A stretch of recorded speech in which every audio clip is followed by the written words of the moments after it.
Hello class 12th वाले बच्चों, this is date 27th of December 2020, lecture 8 of wave optics, lecture 4 of Young's double slit experiment. इससे आप देख सकते हैं यंग्स डबल स्लिट एक्सपेरिमेंट बहुत बड़ा टॉपिक है। पहले का lecture 7, 6, 5, 4 Young's double slit experiment का नहीं देखा हो तो आराम से देखो, पहले लिखो, फिर लेक्चर 8 की तरफ आओ। तो जो लोग रेगुलर पढ़ रहे हैं, जो रेगुलर पढ़ रहे हैं उनको ये टॉपिक याद होगा कि Young's double slit experiment interference of light करने के लिए हमें सस्टेन्ड इंटरफेरेंस का जरूरत पड़ता था। ये वर्ड 50 बार आया, 50 बार आया, 50 बार आया, 50 बार आया।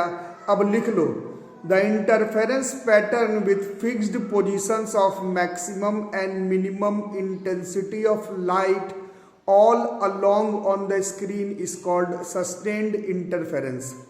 ठीक है, उसके बाद बताया गया था कि ऐसे डायरेक्ट इंटरफेरेंस ऑफ लाइट तो हो सकता है, बट बिल्कुल सस्टेन्ड इंटरफेरेंस करोगे तभी वो fixed pattern, bright fringe, dark bright dark, centre पे ब्राइट, फ्रिंज विड्थ बराबर बराबर, सेंटर से ब्राइट फ्रिंज का जो दूरी है वो बराबर कंसिस्टेंट एक जैसा, इंटेंसिटी जो है वो सेम रहना सारे ब्राइट और डार्क फ्रिंजेस का।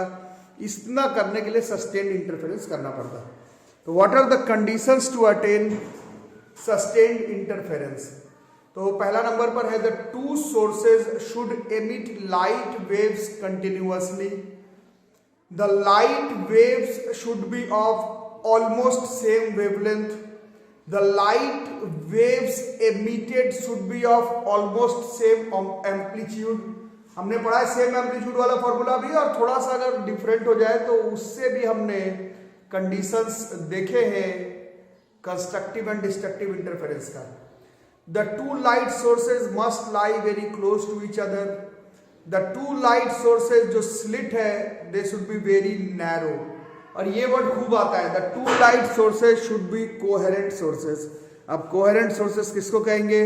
The two sources are said to be coherent if they emit light waves of same frequency और वेवलेंथ एंड ऑफ, या तो बिल्कुल नो फेज डिफरेंस, और फिर बिल्कुल से फेज डिफरेंस अगर होगा ही नहीं तब तो सिर्फ ब्राइट वाला जो फ्रिंज है वो सेंटर पर बनेगा, तो बाकी end of a stable phase difference होने पर भी काम चल जाएगा। फाई हो y1 बराबर a sin ओमेगा टी, तो y2 बराबर a sin omega t plus phi. वो जो फाई है, वो जो फाई है, वो जो फाई है, वो जो फाई है, फेज डिफरेंस लेक्चर 5, 6, 7 में पढ़ाया गया है, वो एक कांस्टेंट फेज डिफरेंस लगातार बना रहना चाहिए, which can not be practically attend by two independent sources.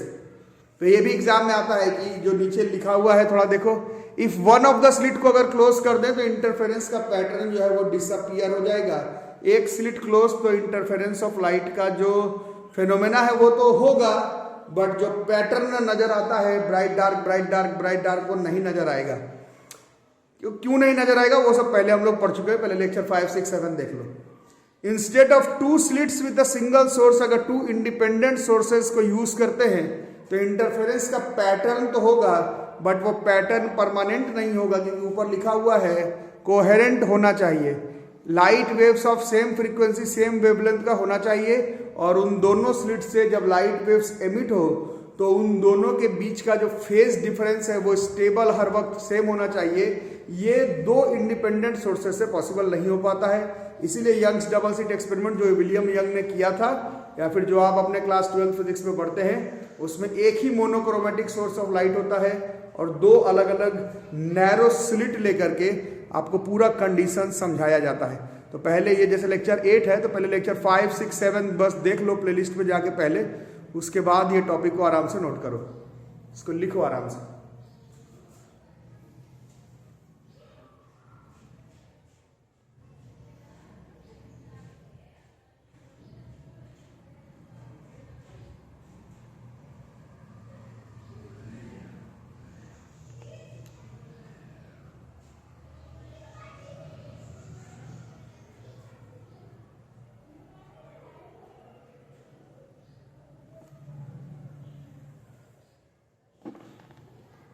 ठीक से लिख लो।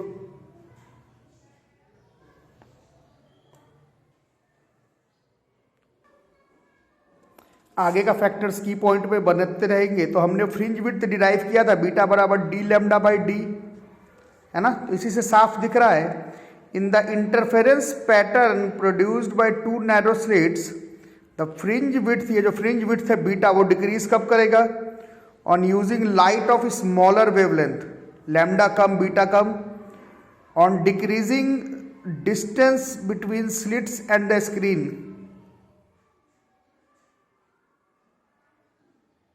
ठीक है, कैपिटल डी के बारे में बातचीत हो रही है। कैपिटल डी जितना कम करोगे बीटा का वैल्यू उतना कम हो जाएगा। On increasing the distance between the two slits, small D के बारे में बात हो रही है। स्मॉल डी जितना कम बीटा उतना ज्यादा। या फिर replacing the medium between the slits and the screen by a medium of higher refractive index. Refractive index जैसे ही ज्यादा होगा, रिफ्रैक्टिव इंडेक्स जैसे ही ज्यादा होगा, म्यू ज्यादा तो लैम्डा डैश कम, जैसे ही लैम्डा डैश कम बीटा का वैल्यू कम। ठीक है, तो in the interference pattern produced by two narrow slits fringe width decrease कैसे कैसे होता है? Light of small wavelength use कर लो, कैपिटल डी का वैल्यू कमा लो, स्मॉल डी का वैल्यू बढ़ा लो, और replacing the medium between the slits and the screen by medium of higher refractive index. इसको फटाफट नोट कर लो, की पॉइंट टू रिमेंबर। अब आगे, ये तो हम लोग प्रूफ कर चुके हैं, पहले का नहीं देखा है तो देख लो, पहले ये प्रूव्ड है।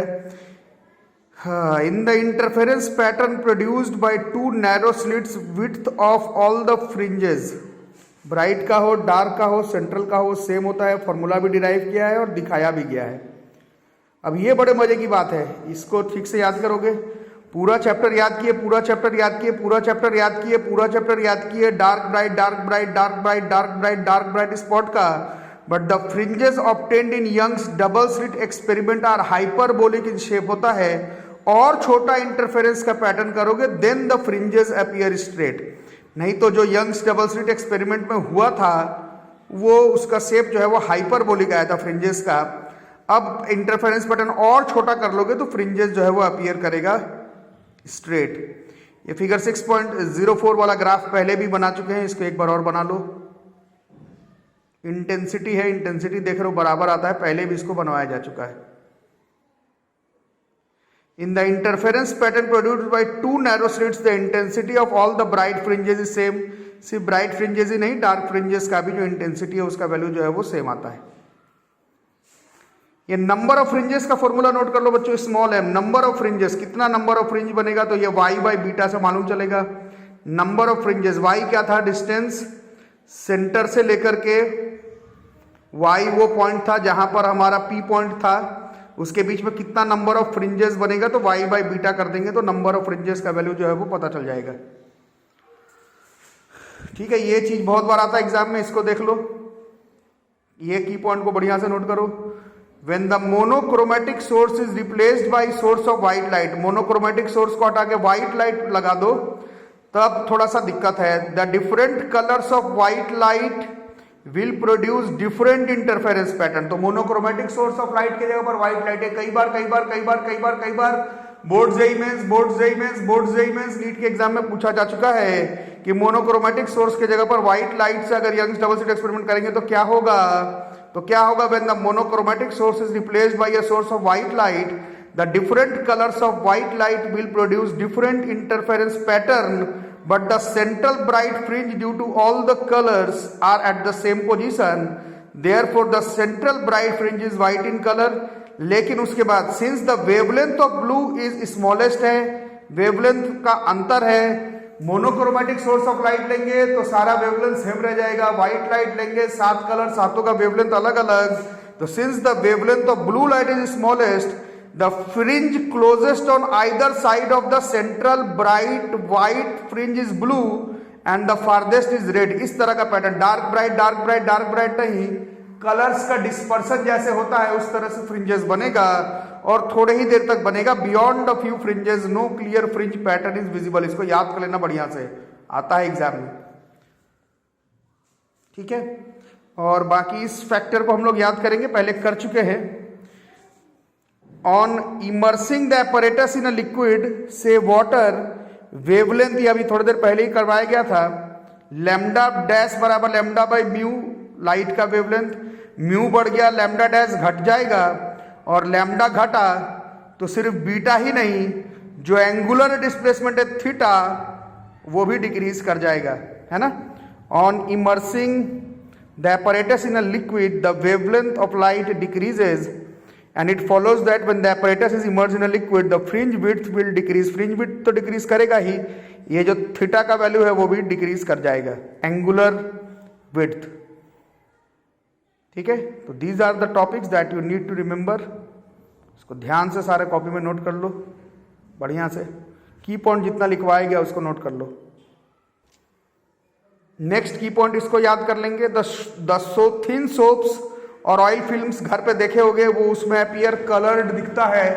वो क्यों दिखता है, तो उसमें डिस्पर्सन ऑफ लाइट फेनोमेना नहीं है, that is due to interference of light, but वो व्हाइट लाइट का हो जाता है, इसलिए थिन सोप और oil films appear coloured due to the phenomena of interference when light falls on such films. और एक लास्ट फैक्टर ये लिख दो, the phenomena of interference of light does not violate the law of conservation of energy. इसमें proofing हम लोग पहले कर चुके हैं।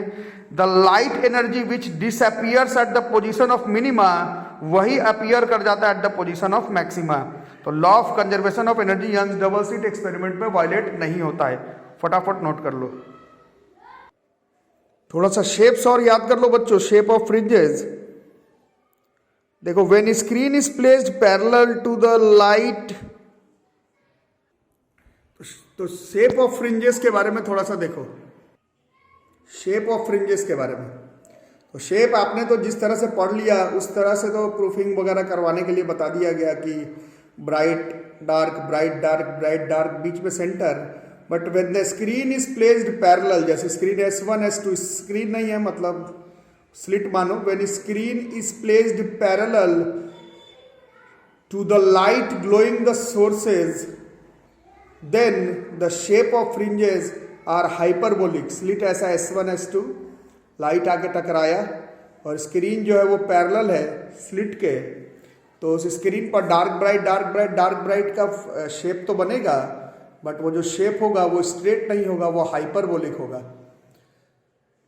दूसरा, when screen is placed perpendicular to the light sources, light है वो लाइन S1 S2 देख रहे हो, वो आपस में अगर परपेंडिकुलर है और स्क्रीन उन दोनों S1 S2 पे परपेंडिकुलर है, तो वहां पर जो शेप ऑफ फ्रिंजेस बनेगा दोज विल बी सर्कुलर। याद करना है, थिंग्स टू रिमेंबर है, याद करना है। हमारा ये वाला है 2 rectilinear slits Young's double slit experiment में, तो ऊपर हाइपरबोलिक बनता है, बीच में आते आते स्ट्रेट, फिर हाइपरबोलिक।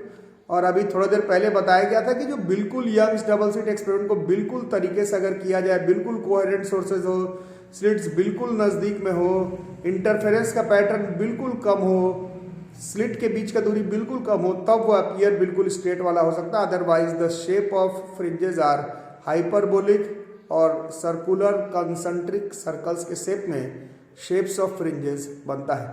तो S1 S2 जो स्लिट्स है और स्क्रीन है, पोजीशनिंग पर बनेगा Young's double slit experiment, but जो शेप ऑफ फ्रिंजेस है उसको ठीक से आप लोग याद कर लेंगे। इतना सारा टॉपिक एक जगह पर लिखेंगे, ठीक से इसको रिवाइज करेंगे। पहले का लेक्चर 5 6 7 नहीं देखा है तो सारा देख लो, सारा न्यूमेरिकल्स बना लो, सारा मेंस एडवांस नीट का क्वेश्चन बताया हुआ है, सारा फॉर्मूला डिराइव करवाया गया है। इस बार आपके बोर्ड्स के एग्जाम में से फ्रिंज विड्थ का फॉर्मूला प्रूफ करने के लिए बोला जाएगा, बट जिन्होंने क्लास किया उनको मालूम हो गया कि बिना कंस्ट्रक्टिव डिस्ट्रक्टिव इंटरफेरेंस का कंडीशन प्रूफ किए बगैर फ्रिंज विड्थ नहीं प्रूफ कर सकते। सारा फॉर्मूला, ये तो लेक्चर 8 है, 5 6 7 को देख लो, शेप ऑफ फ्रिंजेस के बारे में थोड़ा सा देख लो। इसका मैं जो लोग मेरे साथ जुड़े हुए उन लोगों को एक वीडियो भी भेजूंगा, एक वीडियो का लिंक भी भेजूंगा, उसमें भी आप लोग शेप ऑफ फ्रिंजेस के बारे में पढ़ के उसको कॉपी में ठीक से नोट कर लेंगे। ठीक है, तो मिलते हैं अगले क्लास में with the topic diffraction of light. 4 lecture Young's double slit experiment, जितना लिखवाएगा, जितना न्यूमेरिकल बनाएगा, जितना प्रूफिंग करवाएगा, सब पढ़ लेना। मिलते हैं अगले क्लास में, तब तक के लिए थैंक यू।